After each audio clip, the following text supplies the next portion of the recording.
Rise, Manhattan, night. The date is December 24th, 1989. A table and 2 chairs lie in the middle of a restaurant.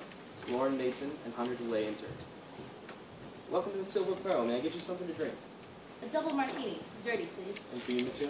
Something expensive and cold, my good man. 1 dirty martini and 1 top-shelf surprise on the rocks. Coming right up. Prepare your menus. Take as much time as you need. The waiter walks over to the bar. Beautiful here. I guess I put that bonus check to good use. I cleared 10 grand this month. You don't get views like this in a tower in the Lower West Side. You don't have to do these things for me, Hunter. I loved you long before I moved in with you. I just like knowing that I can take care of you. After all, love doesn't keep you warm at night. That's odd. You never told me that in fact. The waiter returns with the drinks. 1 dirty martini and 1 for the lovely lady, 1 Macallan single malt on the rocks for the gentleman. Are you both ready for your order? Well, I think I'm ready. Are you, sweetie? Yes, I believe I am too. Hunter winks at the waiter and signals him to come closer. He whispers in his ear. Yes, monsieur. Darling, I've never loved anyone as much as I've loved you. You give my life meaning. If I didn't have you, what would I be able to splurge on? You give my 6-figure salary a meaning. I love you, Lauren. A violinist walks towards Lauren and begins playing Chaucer's poem. Hunter gets down on one knee and removes a wedding ring from his left breast pocket of his suit. Opening the container, Hunter reveals a rather gaudy diamond ring. Lauren, I love you more than ever. Will you marry me? I love you too, Hunter. Yes, of course I'll marry you. Hunter leaps to his feet and embraces Lauren. Thank God, I have no one else to spoil. I love you, Hunter. I'm going to go to the bathroom and freshen up a bit. Sure thing. I'll order some champagne. Yes, monsieur. I'd like a bottle of your finest champagne and 2 orders of Raclette. Coming right up. Walking back towards Hunter with another man. Honey, I'd like for you to meet an old friend of mine. This is Nick. Nick, this is my new fiancé, Hunter. Pleasure to meet your acquaintance. Nick is it? Honey, why don't you invite your friend to join us? Oh, would you like to? Gosh, it's been so long, Nick. How have you been? I've been doing well. From the looks of you, Lauren, you've been doing quite well for yourself, too. You look ravishing. Oh, thanks, Nick. I do what I can. Well, I would love to join you, too, but I'd hate to be the third wheel. We'll catch up another day, Lauren. It's been a pleasure meeting you, Hunter. Congratulations on your engagement. Take care, Nick. We'll get together soon. Bye now. Wow.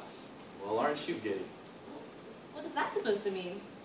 You seem to really like your pal, Nick. Well, we did go to school with each other for quite some time. We were and have always been friends. Interesting.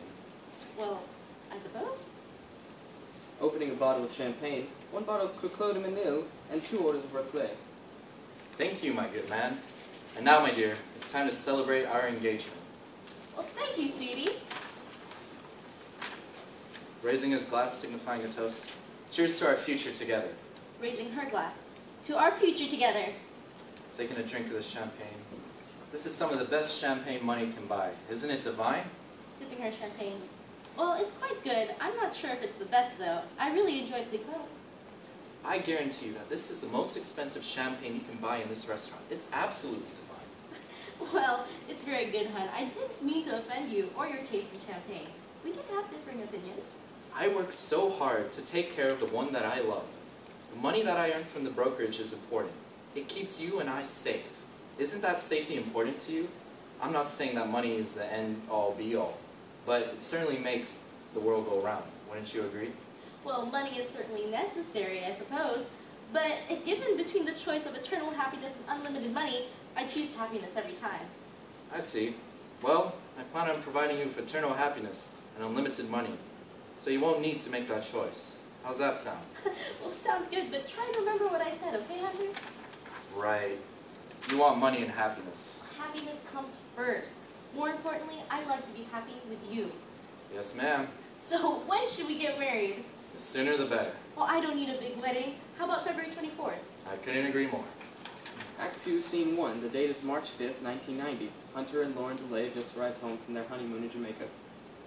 Hun, you can grab my bag from the car. I think I left it in the passenger seat. Sure, babe. I'll grab it.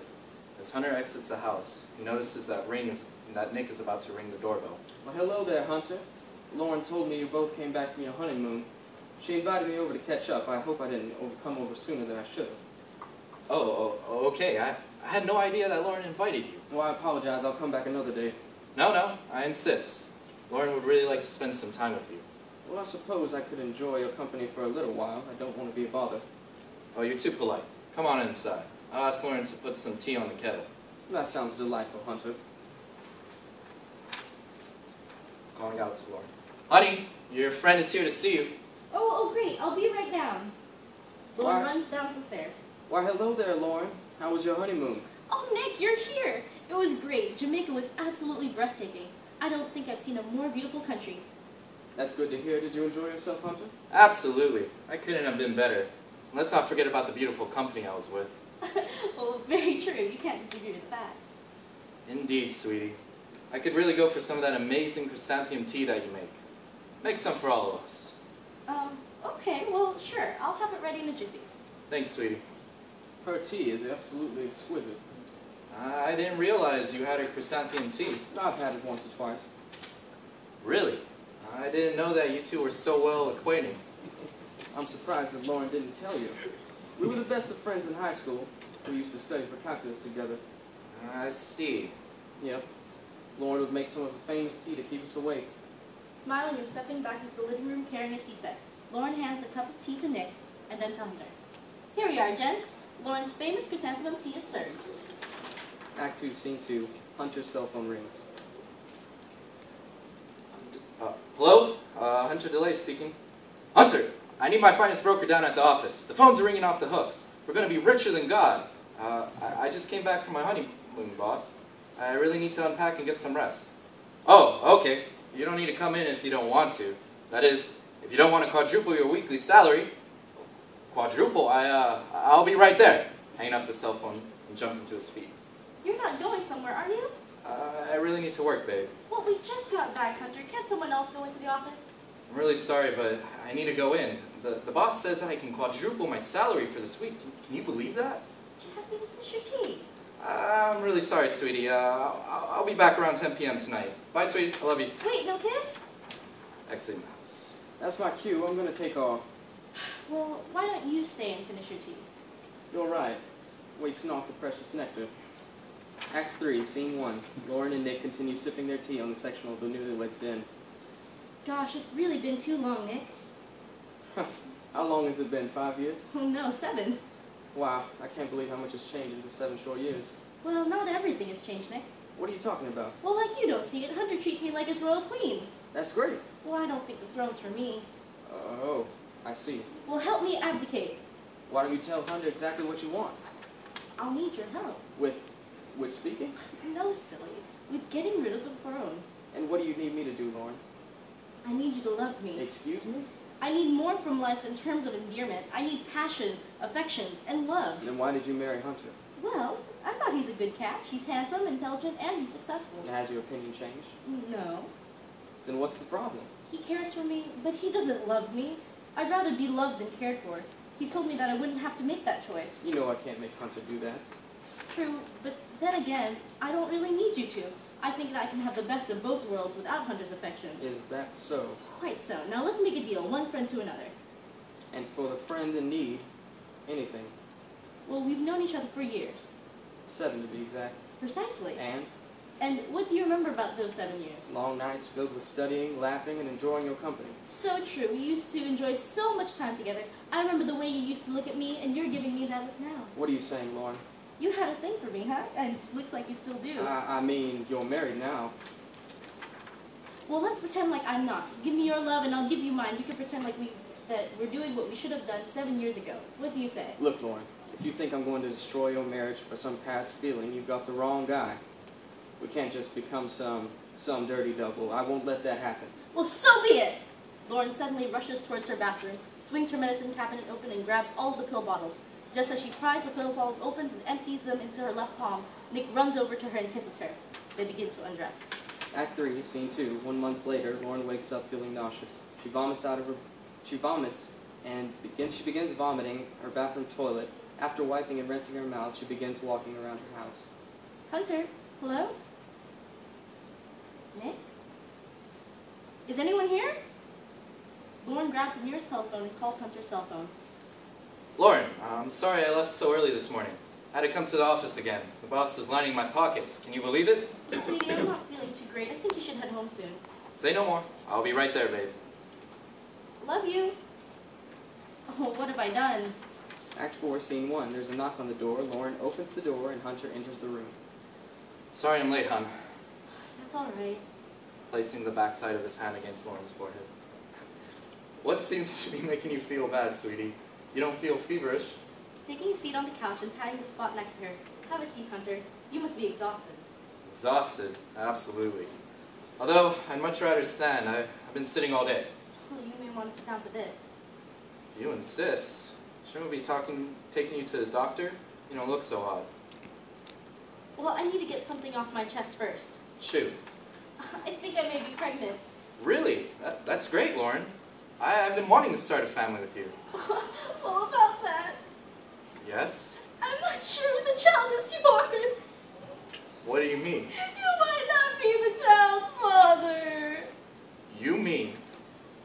I can't believe. How could you, Lauren? I take such good care of you. What could possess you to do such a thing? I can't believe you would betray me like that. You... I'm sorry, Hunter. I've just been so alone. And that makes it my fault? I worked so hard to treat you like a queen. I'm so sorry. Who? Who? Who? Yes, who? Who was it? Who the hell was it? Nick! Hunter yanks his cell phone out of his pocket and begins furiously pressing buttons.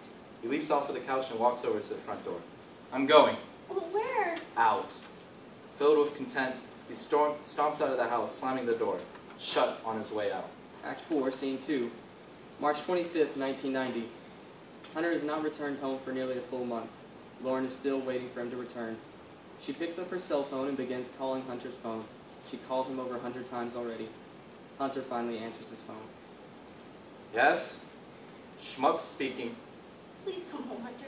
I don't expect you to forgive me, but please try and allow me to sort things out. I'm so sorry for everything. Hunter, are you there? Meet me at the coffee shop on Burgundy in half an hour. I'll be there. I love you.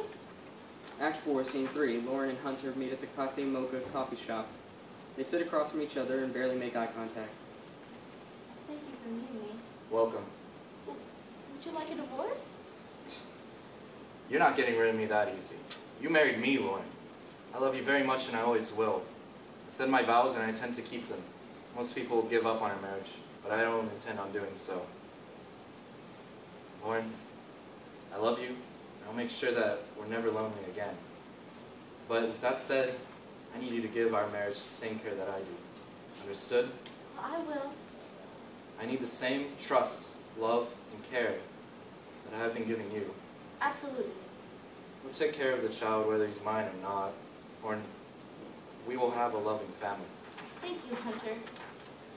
I'll take time for me to forgive you, and I know that I'm a little rough around the edges, but just remember that I always have, and I always will love you.